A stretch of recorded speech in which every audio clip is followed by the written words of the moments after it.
What's up, everybody? The Studio Sessions. I'm your host, Eric Ryan. Let's go! Damn, son, where'd you find this?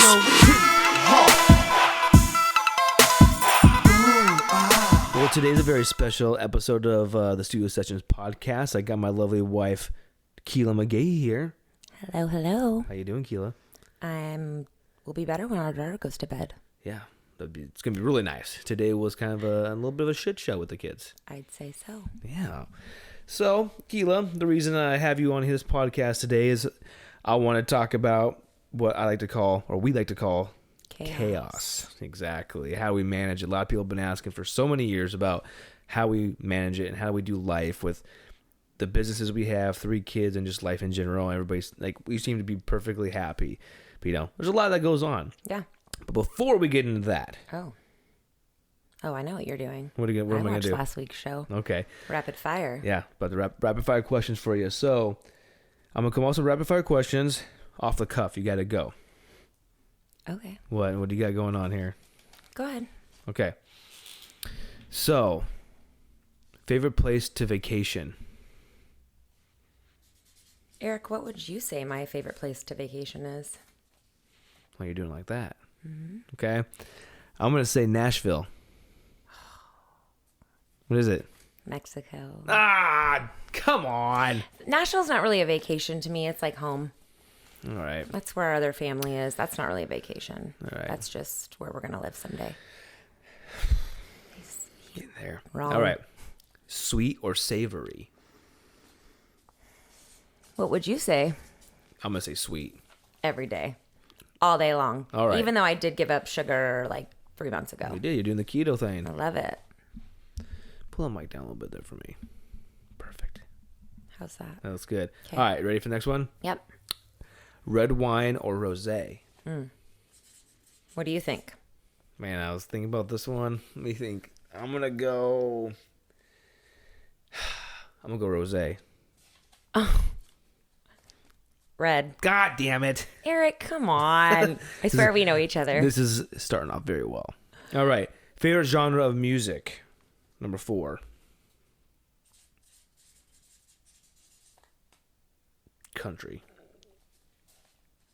Country. Boom. That's All right. why I'm going to end up living in Nashville. Nashville's fantastic. All right. Yeah. Last one. Night in or date night out? Night in with the family, all 3 kids, the whole fam, or date night out? It's going to be date night. Every time. Never with the kids. That's 3, right? That's all right. That's pretty good odds. I mean, Could have been better. I guess. You could have gave it to me.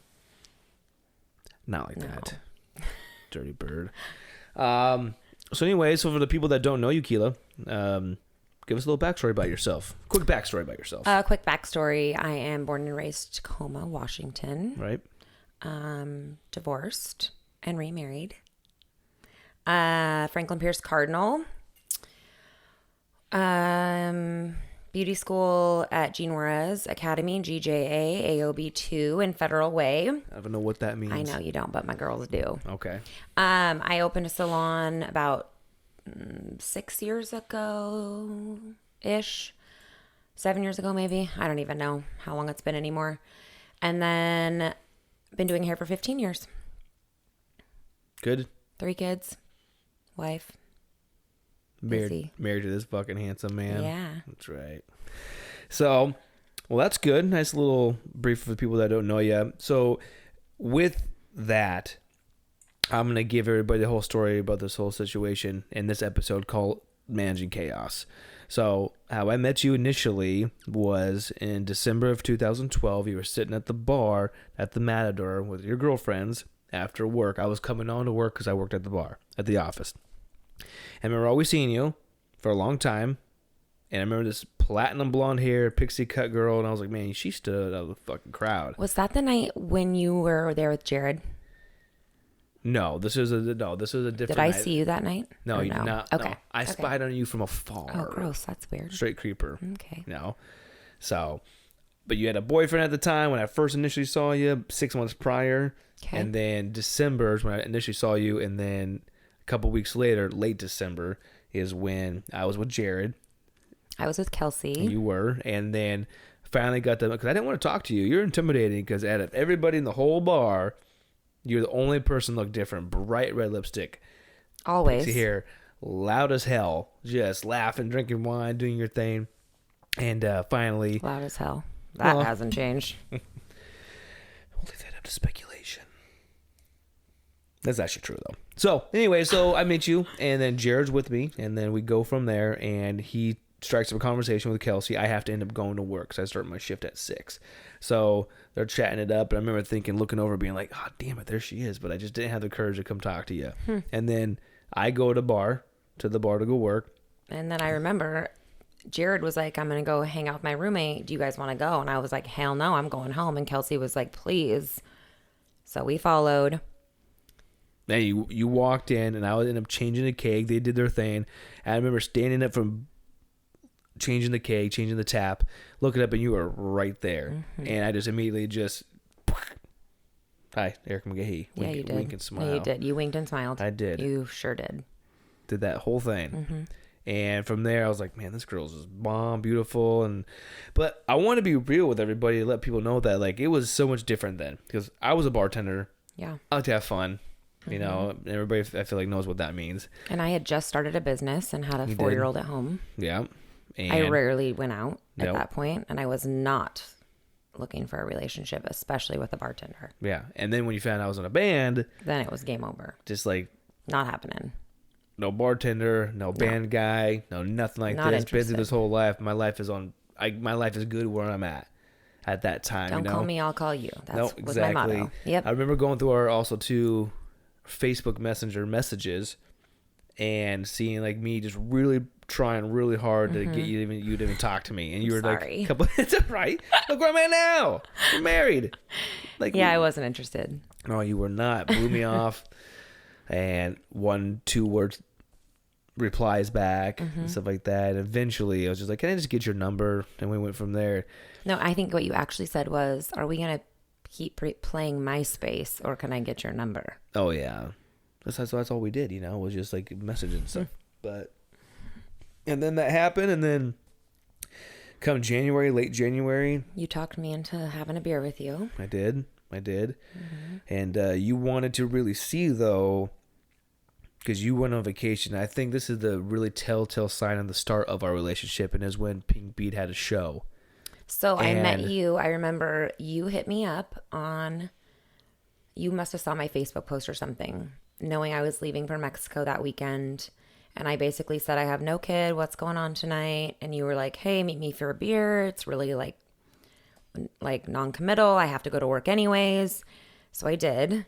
And then when we met for a beer, you said, my band has a show tomorrow night. Why don't you come down? And I was like, well, I have to catch a flight at like 3 a.m. anyways, so I might as well see what you're all about. And then I did. That's right. Came in. I was standing on top of the bar, Jazz Bones, and you pushed me in the green room and started making out with me. And then I knew I had to be kissed like that forever. There you go. Just had it. And then you went on vacation with your girlfriend in Mexico, and then we talked every single night. Every day. For hours like that. And it's so funny, like, how that first starts. That is what I think people think is the puppy dog stage, which it is, because you're talking to somebody for hours upon hours at most inconvenient times of the night, inconvenient times of the day. Yeah. Everybody, your friends are like, can you just get off your damn phone and can you go do this and that? I'm trying to, but like that first connection is so awesome. You know what I mean? Anyway, then you start building, and I think that's. Well, I think on that trip, I actually asked you at one point, do you believe that Jesus died on the cross and who you voted for? And you said that you hadn't voted, I think, at that point. Because I wasn't political at that time at all. Yeah, I know. And that you believe Jesus died on a stake. And I was like, I think I can work with this. I was coming from all left field for you. For sure. You hadn't voted, and that was a major thing for me. And now you're like over the top with your like statistics and voting we will for sure get into that. We will for sure get into it. that because you turned me into a changed you. You fucking beast. You're like a morning person now, and you vote. I mean, look at this flag right here, America. America. That's what the M stands for, America. That's right. So then we hit it off after that, and I January 25th, 2013, I proposed you as my girlfriend. With a ring pop. With a ring pop. Cherry. Yep, it was really good. I had to go spend my day trying to go find that stupid thing. Got it and worked out, and here we are. And then May. That same April. year. Well, let's back up. April? April, we went to Havasu in Vegas right. for my birthday. Yep. And I was a wreck. Well, you were super sick. I was throwing up, and I just kept thinking it's got to be all this like rich food we're drinking and all this alcohol, and we're on the boats. We were at the hydro. What was it, like the Hydro races in Havasu. those big boat races, like the cigar boat races and stuff, helicopters, and I just thought it was something we had eaten. Oh, come to find out. Came home a few days later. I called my girlfriend and I said it was Cinco de Mayo, Sunday. Yeah. And I said, Kristen, I do not feel good. Like, I just don't even want to go out tonight. I think I'm PMSing. Sorry if this is TMI, but her and I were on the exact same schedule. And she was like, you're late, sister. And I was like, yep, I sure am. How many tests did you take? Like 10. Yeah. Probably actually like 5. You took a lot. I took a lot. I remember when you called me, you're like, hey, because we're supposed to go out that night, obviously, Cinco de Mayo, and you came down, or you called me, and we're like, hey, can you come down a little bit early? And I was like, we have to talk. And I was like, yeah, sure, no worries. I remember hanging up the phone from you. I was driving down Portland. I go, oh, she's fucking pregnant. For sure. I knew it. I think you said Rochelle might have said that too. Weren't you guys at kickball? I don't know who we were. We had a couple people that we played with, but I was driving by myself when we did that. Yeah. And I remember like, oh, she's pregnant. And I walked in the house, at the Frey's house, and sat down on the couch. And you were so nervous. You were in the kitchen, and you came in. Mm-hmm. You sat down next to me. And I said, you actually said you're pregnant. And I said, yes. And then you said, no way. And then I said, yes. And I showed you the pregnancy test. And you said, okay, so do you still want to go get some dinner? And I was like, tacos? Yep. So we did. Yeah, we did. We still had a good night to go out and plan and go do and stuff like that. And we went out there, and I drank a shit ton of tequila. So many tequila shots. Of course, I had none. He had none, and I came back, cried like a baby. But not you did. Not bad tears. It was happy tears. There was a lot going on. It all set in, I think. It all sat in. Called my best friend Colin, and I was like, "Oh, I'm gonna have a baby. What do I do?" He's like, "Man, you're gonna be a good father." And that was, I think, lucky for me or for us. What was it, like 2 weeks after you proposed with your ring pop? I like blurted out, "I love you." you did So while having sex. don't say that on here. Absolutely. So then it doesn't count. It was funny. Anyways, I knew I loved Eric at 2 weeks, and that was it. You were my forever. I made you wait too before we had sex. Eric made me wait a really long time, actually. 4 dates, 3 dates. We dated like. Oh my God, my people might watch us sit, or like my grandma. Yeah, it's gonna be great. Anyways, all I had ever heard was Eric was some man whore, but he wasn't not with this one. Nope, I had to Something different. Yeah. He had to court me. Yeah, court. Do you know what that means? Yeah, dating. it's fucking like an old. Isn't that Jehovah's Witness term? Yeah, probably think is. so. Yeah, it probably is. Anyways. Rest in peace. Anyways, after that, then we moved in together June of that year. Mm-hmm. And then later that year, I proposed to you With Christmas lights. with Christmas lights. The Grinch of all Grinches. Who hates Christmas lights. I'm at work. It's the busiest time of year for me. I'm super pregnant. Due like in a few weeks. We're moving our business. Crazy things are happening. And Eric is... I keep seeing this thing come up on my bank account. He's at Walmart like so many times buying Christmas lights. So many Christmas lights. I did. We lived right by Walgreens too, and I remember like I was so out on stressed, and it was so difficult. It took me 2.5 hours. I came home. Will you marry me? Will you marry me? I came home and you had said this is your first time ever putting up Christmas lights because you were raised Jehovah's Witness. Right. I know you haven't really gotten into that, but that's a thing. So he hadn't put up Christmas lights ever. And I'm like a white Christmas lights, like classic white lights, like hide the extension cords, whatever. And so Eric's like, I come home, I'm so tired. He says, go outside. I want you to see the lights I put up. So I'm gonna turn them on when you go out there. So I was like, okay. You've been working all day. Yeah, I was so tired and so grumpy. I was being just probably a royal biatch. But he says, go out there and stand in the road. Just put your coat on. I'm like, I'm not putting my coat on. I'm not standing out there. Okay, I'm going. So I go out there. And you turn the house on and it's like all the colors. Just the whole house is done in all these colors. Just so many lights. Bushes, trees are blinking like crazy. I'm like, cool. All right. Anyways, I'm going in to take a bath.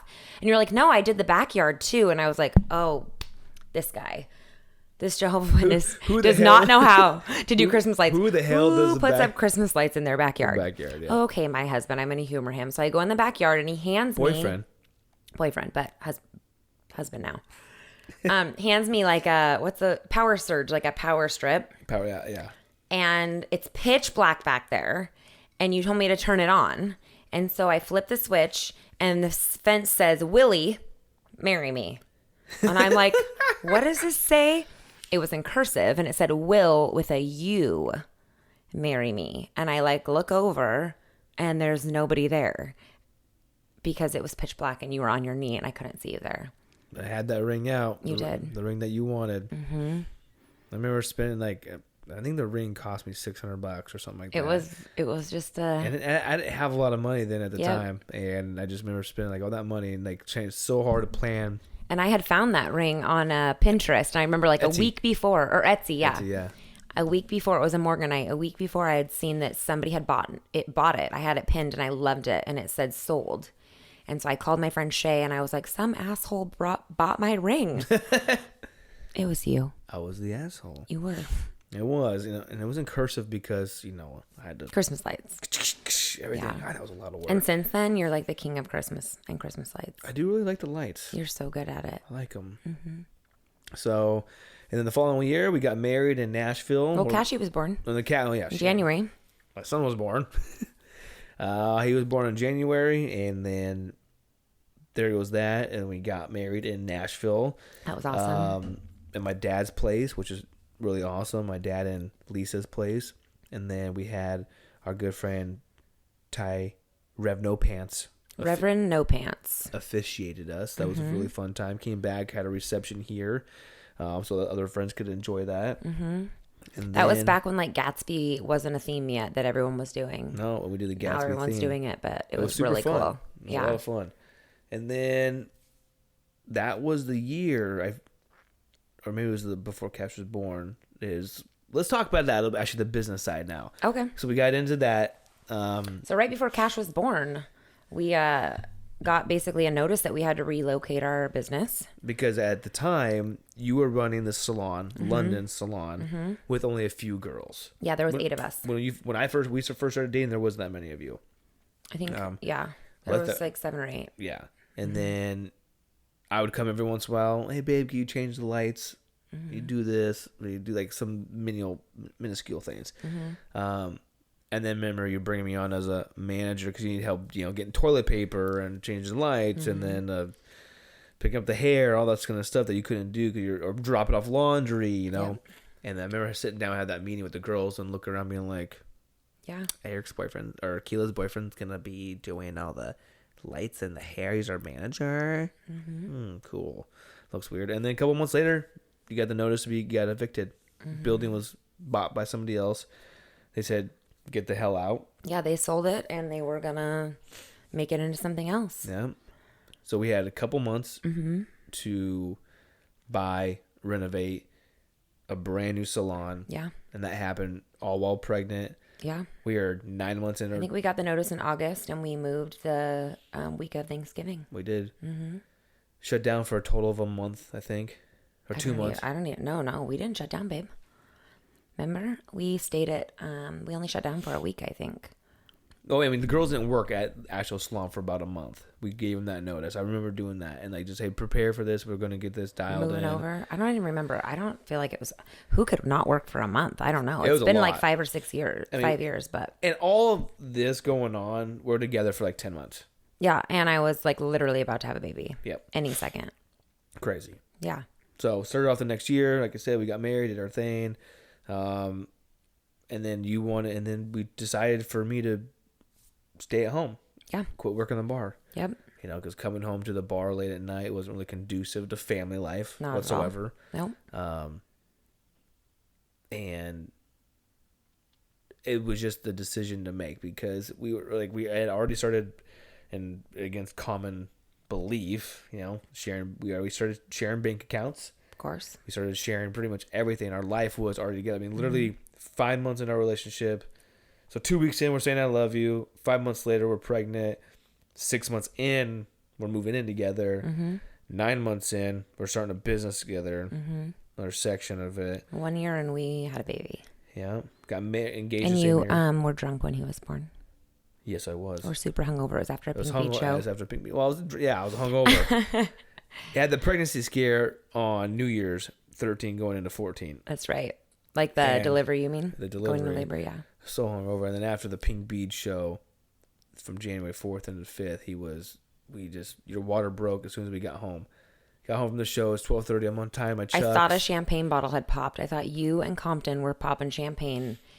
And I'll never forget, I was laying in bed and it was actually my water that had broke. And I was like, Eric, are you here? And you were like, yeah. And I said, are you drinking champagne? And you said, no. And I was like, oh. And then I stood up and my water had broke. And then I saw like heads, Earl, Compton, Shane, you all in the doorway and my water's all over the floor. And Brandon slapped you on the shoulder and he said, it's go time. And you looked so sweaty and tired and you were like, let's go. And I was like, no, you're going to get in the shower. Yeah, you made my ass shower before. So nasty, sweaty. I was like, we gotta go. We gotta I don't get need out all of those like here. groupies sweat on my new baby. Groupie sweat. Pink bead sweat. No, thank you. Yeah, that was busy. Our life is busy as a fucking understatement. That was fun. It was fun. Yeah. We do a lot, And since opening up London's on Dock Street, we've then opened up a second location in the University of Washington in Tacoma, which is just a Go Dogs. What? Go Dogs, right? A stone's throw away from this week's Apple Cup. Apple Cup, man. I got fingers crossed. It's gonna be a good game. Go Dogs. So then we opened up that one because university. They approached us. You us. were gone. You were with Jared. Jared was trying out for The Voice. Right. And UW inboxed me and said, what did he say? It was Ben. And he said they were interested in us opening a location on their school grounds or whatever. Yeah, because they were campus. Yeah, because they're moving. Moving Pack Ave into a new They're moving to a new direction. Yeah. To make it look good. They said they had heard good things about London's and they wanted to know if we wanted to open a location. I said, no way in hell. And then you were like, yes way. Let's just meet with them. And so we met with them and I loved the space. And at that point, actually, we were trying to get pregnant and it wasn't working. Right. And I was really stressed. And I feel like we had like a window. You would kind of give me a window of what was when we could get pregnant, basically. We hadn't decided if we wanted to or not. And so you were like, let's just try for 6 months. So it was those 6 months and I was losing my mind because I wasn't getting pregnant. And that's a big thing as couples, when you're trying to decide to actually have a baby, because when we got pregnant with Cash, that wasn't a deciding factor. My whole life has been like... We didn't get a choice in that. No, we just kind of did our thing, And I think that people... You look at a family, you think like a perfect life. You think of what's going on here, like, oh, wife and husband, 3 kids, business. They look very successful, but there's a lot of shit behind the doors. It takes a lot to get there. It really does. And that whole being pregnant with Cash 5 months in, just hearing that, like most guys, I think, and most women too, would have gone in so many different directions. Yeah. And they could have, you know what I mean? You could go so many different ways. And so when we got, decided to go try to get pregnant with Monroe, which now we didn't know at the time, but before that, you were going to get a vasectomy and you had it scheduled. And then I kind of like around your 30th birthday in August, I got really like up in arms about it. And you were like, well, maybe you're not ready for this. So then you said, let's do it from, what'd you say? November to April till your birthday. And then we'll stop trying. So like 6 months. I didn't get pregnant. And it was around that time that you went with Jared. And that's when Ben had sent us the message about the new location. And you were like, maybe it's good for us to have like a new focus. And so then we decided to go for it. And that was your baby. The Av was like your baby. So then we opened the Av location, went away for Labor Day weekend that year down to Seaside. Yep. And I just was not myself. I just did not feel right. felt weird. I felt hot the whole time. Just gross. And on the way home, I think you actually said, could you be pregnant? And I was like, oh, I hadn't even thought of that, because we had basically quit trying because we had opened this business now. Right. And then we got home, and a couple days later was the first day of London school. And I was like, I have a pregnancy test. I'm just going to take it real quick since I'm here and awake and whatever. And I took it, and I couldn't even pull up my pants before there was 2 lines. And you were still asleep. And I remember walking in and like throwing a pillow at you and being like, You did. this is positive and we're pregnant again. And boom. And all of a sudden, I remember going to the early doctor that can tell when you're going to have or what the gender was. Uh-huh. And he's like, I think it might pretty sure. Oh, God. I think that's pretty positive it's going to be a girl. And I was like, wow. You did. You screamed in the parking lot. I screamed in the parking lot. You screamed in the parking lot. Yeah. And I think I actually asked him where the bathroom was because I needed to be sick. Yeah. I did not want a girl. And I tell you, she is a fucking beautiful pistol straight from you. She's wild. She is wild. She's pretty awesome. We have a full life, 3 awesome kids, 2 businesses. 2 businesses. And I want to talk about, I remember from the get-go as business partners, people were, how do you guys actually work together, being at the time boyfriend, girlfriend, fiancés, and then a husband and wife? You guys don't get sick of each other. No. You know, you guys don't do this and that. So I think people may ask, like, what's the key? What's the key to success? What's your thoughts? I guess comparatively to some relationships that obviously I talk to a lot of women every day. So I get to hear the good, the bad, and the ugly. Right. A lot of bad and a lot of ugly, sadly. Right. I think for me, I knew that when I found my person, or if I didn't, that was fine. But if I did, it was going to be all in. Everything is together. Not necessarily whoever I met didn't have to work with me, but money and kids and co-parenting and Life, you name it, everything. Life. It was going to be a team because I had fought the battle before of not being on the same page as my spouse. And I wasn't going to do that again. So I remember sitting with you at Shaka Bra for breakfast when we were dating, and you were like, I'll never combine bank accounts. And I was like, okay, well, that's weird because I'm looking for a teammate. And I know a lot of couples who don't combine money, and there's a lot of like, you pay this, I'll pay that, and you do this, I'll do that. But at the end of the day, like, that doesn't work. No, and I think it's actually even a little bit bigger than that. And what I mean is, you talk about team, and that's such a huge point. You got to be a team player in a marriage, in a relationship. You have to be, because at the end of the day, there's only one other person who's going to have your back. That's right. 110%. And I have learned that tenfold this year. This year's been crazy, you know, and I've done so much changing, because you're right. I was like that. I didn't want to share bank accounts. Yeah. I didn't want to date somebody with a girl. With a girl? I mean, I didn't want to date. I didn't want to date somebody with a child. I didn't vote. I didn't really want to be business. I was cool doing my life. I have grown so much. So much. And I think that's super important for every man out there and every woman out there, because people change. People do change. You know what I mean? Hopefully for the better. Yeah. But it takes self-awareness. Like, you got to look at yourself. And when it comes to marriage, you got to be able to take the good for the bad. You know, you got to be like, you're going to have your down days, bad days. And I was actually thinking on the way home today, I was like, how many times did Keila and I go to bed mad? I was like, it's not been that many times. But like, what I say though is, like, we're not a perfect couple, but I think that we have to communicate, and we do communicate. I'm pretty blunt when I need to be. Like, I'm pretty quiet for the most part, you know. But like, if I have an issue with you, a big issue, I love that you'll call me out. I have, and I think it's not just calling out too, but you got to be able to say what you got to do to your spouse. Like, how the hell are you supposed to live together and you're going to be walking around pissed off all day long? On eggshells? Hell no. No, I don't want that. It's a bad feeling. It's not a good feeling. It's an actually really terrible feeling. Yeah. But also too, being able to say sorry when you know that you fucked up. For sure. And I've done that before. And like, that pride is what kills men. It's what kills a lot of people. Relationships. Relationships, for sure. You got to say, I'm sorry, babe. I really am. I messed up because I said this. Because I tell you what, walking through that door and being like tail between your legs, it's not a good feeling. When you got the neck tattoo.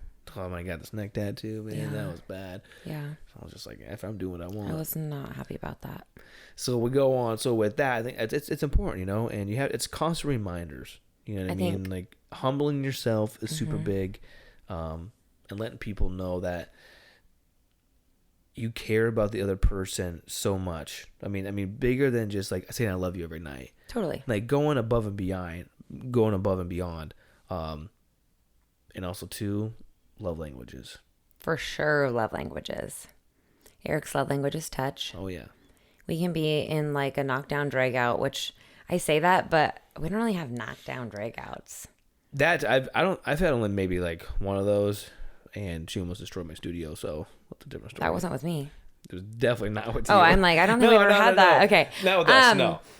But I know that if Eric and I are just like not vibing, I can literally roll over in the middle of the night and put my hand like on his hand, and then all is right in Eric's world. It really is. And he can mow my lawn or do my dishes because my acts of, what is mine? Acts of service. I love acts of service and sometimes gifts, but not like gifts, like flowers or little notes and that kind of stuff. I think it's when you can understand the other person is really big. You have to, like, look at these couples that have been married for 50, 60 years. 70 years. Longer than most people have even been fucking alive. So cute. Right? I love it. How they do that? Either because we all go through our personal bullshit. We all got our own personal things. Keila's got you got your own stuff going on. I got my own stuff going on. I got family stuff going on. You got family stuff going on. Yep. On top of that, you got to run businesses. You got to take care of your kids, and Yeah. You've been working a lot just in recently, like this week, and then we're already down the salons trying to figure stuff out, trying to get things going. Kids are being crazy. It's been just a day. Today, the kids have been really crazy. It's a day, and any parent out there will know, like, man, I've had those days. Like, you just want to punch your kids. But I think that for you and I, we always stay teamed up, and that is key. That too, and also, I'm like, Eric, take the kids. I'm going to finish this, knock this out. And then you're like, Keila, take the kids. I'm going to knock this out. And then at the end of the day, we say, kids, go to bed. We're going to knock this out. Oh, snap. Right? That's the end of the Studio Sessions podcast. Bye. No, but, and that's true, though. We got to be able to, you got to be on the same page. Yeah. You got to be on the same page. You got to be able to talk to one another. You got to be able to be straight with somebody. You guys sometimes go, what? No tit for tat. You're being an asshole today. Or you've been. Then you got to say, I know. Or you could just, you know what? I'm having a day. I love you today. Like, you've had a great day. You look beautiful. Like, and like, you look nice. And like, all those certain things are so important. So important. And communication comes down for that. Also, too, I was going to get into is how we just, with everything going on, people look at it and go, how do you do it? How do you do all that you got going on? I know. Especially with this year when I decided to be a corrections officer. Yeah, that was really hard. And this was, I would say, out of our 6 years, this year was our make or break. It was for tough. Sure. It was really tough. And I don't think a lot of people know your backstory, but real quick, Eric was running business with me, running family with me. We were doing everything together. And one day he basically came to me and said, I feel like I need to pursue this other passion or like thing that I have inside of me, which is law enforcement. And I said, okay, not. I actually said I would have never signed up for that. Like, I'm not interested. No, thank you. And then I went to work one day and one of the girls told me, like, if you don't go along with whatever Eric has going on, then someday he will resent you and you need to just get on board. And so I said, okay. And he interviewed at a few different agencies. Yeah. But Pierce County, I think, was the final sheriff's department that you had interviewed for. And he called me a minute. It was 1:01 and his interview was supposed to be at 1:00. So I knew that something was up. And he said, I'm out.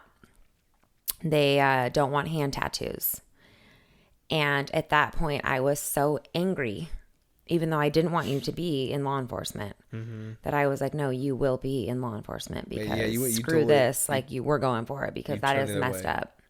Yeah, that was God's way of getting Keila on board, I think. True. So then you said, I'm going to go take some more tests. And when you tested, you met up with someone from the DOC that you really liked. And he said, come on out. Like, let's, it was like for just like a, Yeah, I know. And we did, I went and did the testing. I saw the interview process, and I went to Purdy, went through the whole process of everybody getting in there and meeting everybody, meet and greets, and then signing a couple paperwork. And there was like 30 of us. And then process was August 8th until I found out second week of December I was getting hired. they called you while I was getting a pedicure They did. and said that they wanted you. Yeah.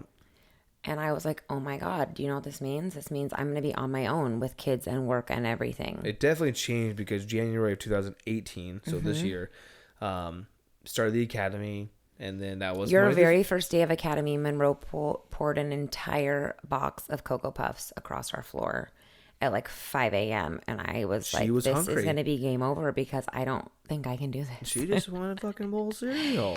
We Come did on, it. Mom. We did it though. We Yeah. did it for a while, you know, and I just obviously recently quit a couple weeks ago, but it was getting used to graveyard was very difficult. The family life was very difficult because Very what people difficult. don't understand is I didn't do Department of Corrections for a paycheck. No. The insurance was fantastic, and Yeah, meeting the people I benefits were good. did, benefits were good. But I did it because I wanted to be part of something bigger than me. I wanted to be part of something more. I wanted to give myself And you totally excelled. drive. Thank you. Mm-hmm. And but it came at a price, For sure. and that price was you and I, Yeah. and that's something that can't be sacrificed, because once the moment I let go of that, once the moment I let go of you and I, then you and me are no longer you and I. Yeah. We're not doing the same thing. I lose my marriage. I lose my kids because the downfall is so slow. You know what I mean? Like it's The it's progression. a lack. The progression of it is the lack of sleep. You were not missing the same. Missing family functions. Yeah. Or trying to at least get to some. Maybe you have to leave early, which I did a handful of times. Mm-hmm. You know, we don't make a lot of money. You come home, you're constantly tired. You know, You're you seeing wake up. a lot of shitty things there. What? You were seeing a lot of shitty things happen. You know, a lot of bad things happen in prison, mess with your mind. Mm-hmm. And like I made a post before, like I could have handled it, but what I can't handle or I couldn't handle and I will not accept is losing us. Yeah. Because if I lose us, what the fuck do I got? I got nothing. I lose my kids. I lose you. Yeah. And everything that we've built and started. For the record, I wasn't going anywhere. No, It's not like we were fighting about it. no, and that I think that, you just could see that it was different. well, and Everyone could see it was it different. was different, you know what I mean? And it was an easy decision though. It didn't take me months to figure out No, my life. you know? It's just literally like, came home one day overnight and Done. sat down on the edge of the bed and said, I'm not happy. and you thought I meant I thought you were leaving me. I was like, wait, what? Let me wake up here. And then you said, and you're not happy. And then it was like, okay. and I know that a lot of families aren't able to do that a lot of the times. You know, some people. Well, like you said, we weren't doing it for the paycheck. we weren't. And I'm fortunate enough that you work hard enough and you've built a fantastic business to be able to support the family in that aspect. But still, I still had to make the decision. Yeah. You know, I still had to pull the string because it was such a bigger picture for me. It was interviewing psychologists, the yes or no, Yeah. academy, getting sprayed in the fucking face with pepper spray, Oh, the that was worst the day worst of my day life. ever. That was so bad. That was really terrible. Going to work, meeting the people, you know, building relationships, seeing all these crazy things, seeing that corrections and law enforcement, there's a whole different side to the humanity out there. And corrections that people does don't- not get the credit they deserve, in my opinion, It's as a wife. It is a thankless job. And so Yeah, a lot of it's- law enforcement is in general. Yeah. And shout out and props to all my fellow COs that are out there because it's a For hard sure. job. It really It's is a hard not- job, especially and for it's the hard women. for your family. It is. What's that? It's hard on your family. It is because nobody understands. No. when you walk through that door and you just Yeah. have no idea what's going on. But those are those moments in life, in marriages, where you go, this is what's right. Yeah. This is what's going to make us. This is what keeps us going. And it's not just, and maybe How many times have I asked you since you quit if you're okay and you're happy? you asked me quite a few times. So many times. Quite a few times. So, but that's, it's what we do, and the biggest reason so that everybody can understand is that I left is because you and I weren't doing what we are normally doing. Yeah. And just this last couple weeks off and this week being this week, Monday through Sunday, Best week ever. it's been back to normal. Yeah. Sleeping good, kids getting stuff done at the salons, and that's just what we do. Yeah. That's how we manage chaos. Yin and yang. For sure. My cup's overfilling Always. because I'm the optimist. I'm the realist. Your cup's always full. It's like over full. That's right. I think I need a smaller cup. Except for my cup Maybe is it would be definitely fuller. real low right Mine's now. kind of low too, actually. That is what I love about you, babe, is your cup is always full, no matter what. And for you to stop living your dream, I guess, per se, to just recognize that our family needed you and the kids needed you and the businesses, all your salon wives needed you and your number one wife needed you, is like just something I can't even say thank you enough for. Thank you for being by my side, Yeah, because ride or die. for sure. Forever. It's hard to find those people. Friendships, family, spouses. It really fucking is. It really is. Yeah. And I really hope that everybody out there can find that, because it's really cool, and it's a really great feeling. And when it's easy, it shouldn't be hard. So I actually have in my blog, one of my blogs. Well, that's right. You do love vlogging. I And you're do. a fantastic I haven't writer. been really vlogging, I'm not but vlogging, I I'm have been sorry. blogging. I have one Vlogging. vlog on there, I think. I apologize. Yeah. I'll put a little snippet up there so everybody can go see. One of my blogs does talk about like finding the right person and how it shouldn't be hard work. That's like something I hate more than anything, is when people say, well, relationships are hard work. Well, it's not. At all. It shouldn't be. At all. If it's a hard work, you should get the fuck out of that relationship. Thank you. Because it's not worth it. If it's hard work, you might as well be doing hard work by yourself. Why are you like hard working for two people? I agree. Hell no. Nope. I have that one, and then there's another one about deserving the right person, I think. I'll have to look. I don't remember. It's been so long, but Yeah, well, you got a lot of good ones out there. You like the handful you've done are very pointed and to the point, and that people have got to be honest with themselves. yeah. You got to be honest with yourself. Red Spouses, flags. your friendship, your family, everything. Like, you got to be straight. You got to be real. Yeah. You got one life to live. Yep. Give it all you got. So go fucking nuts. That's what Mitch Lucker said. Rest in peace. I don't even know Mitch who that Lucker. is. Lead singer, Suicide Silence. Don't know who that is either. No, he just said, he goes, you live once. You only live once. I do You say do. that a lot.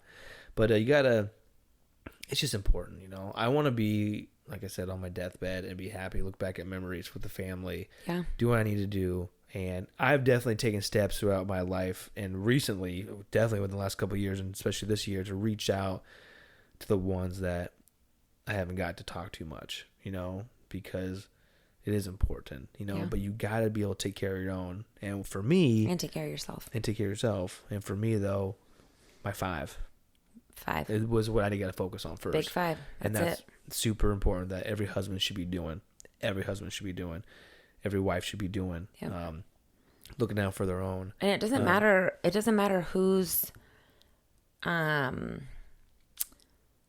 like more. One person has to be more.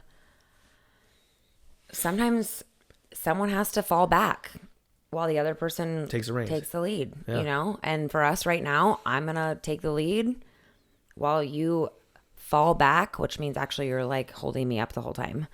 But when you have kids and families, and even if you don't own businesses, somebody has to be more available. For sure. It doesn't work if you don't. And I'm so grateful for you for Thank you. like being humble and swallowing your pride and letting us do what works. I'm grateful for you to be able to a trade and craft that you can support this family and to be hands-on when you, because the kids love you when you come home, scream for you as soon as They you walk scream like in. weirdos. like I haven't seen them in 3 years. But what I do want to take out of this is that a couple things. Even though you work really hard, and a lot of men out there work really hard too, Yeah. you can't use the excuse that I work so much that I can't spend time with my family. Oh, no way. You need to, No. family has got to come first. For sure. 100%. Yep. I don't care how much you work, if it's 40, 50, 60, 70 hours Quality. work, you spend some sort of quality time. Yep. It could be 5 minutes, 10 minutes. It could be whatever it is. Yep. Husband, We read books. wife, do something. Yep. Do something with your babies. Do something with your spouses. Whatever it is, try to find those date night times if you can. If you can't, you're full of shit. Yeah, you can make time. We have a busy life, and if we can do it, anybody else out there can do it. And I really hope that people can find that, because it's super important. And to be successful in that, you can't succeed without failure a little bit.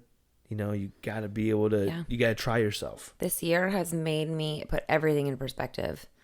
Like, I feel like I failed all year. It was a very hard year. And now I feel like I can totally just respect everything you do. And likewise to you, my wife. So, well, thank you for doing this podcast with me. Yeah, thanks for having me. And how we manage chaos, Thank you for everybody for listening and watching. This has been the Studio Sessions. I'm your host, Eric Ryan. Have a great night. Damn, son, where'd you find